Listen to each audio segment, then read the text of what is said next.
বলে ভালো লাগলো? ভালো লাগলো, ইচ্ছা হইলো, একটু শখ হইলো, মরে যাবো কি হব।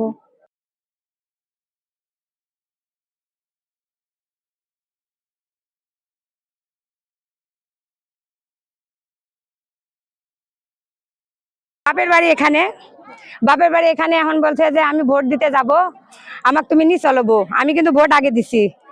আমি বললাম যে আম্মা আমি তো ভোট দিছি, আমাকে তো আর ভিতরে ঢুকতে দিবে না। বলছে কেন ঢুকতে দিবে না? আমি নিজে ভোট দিব, তুমি আমাকে নিয়ে চলো। সেই জন্য আমি নিয়ে আসছি আমার শাশুড়ি। এখানে বাপের বাড়ি, এই যে পুকুরের দৌলতপুর পার হলে এখানে বাপের বাড়ি, 14 মাথার মোড়ে। জি, ভোট দিছে। হ্যাঁ, সব বলতে পেরেছে, নিজেই বলছে। ওনার নাম সোনা ভান, বাপের নাম আব্দুল গফুর।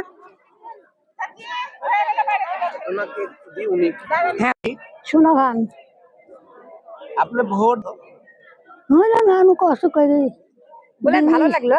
ভালো লাগলো, ইচ্ছা হইলো, একটু শখ হইলো, মরে যাবো কি হব, ঠিক নাই। এবার নাও হতে পারে, আবার আল্লাহ না দিতে পারে, এই বেশি ইচ্ছা করে আমি সেইটা বুঝতে পারবো না। বেটা আগের মানুষ তো, আকার 80 মানুষ বছর তো। বয়স পার হয়েছে।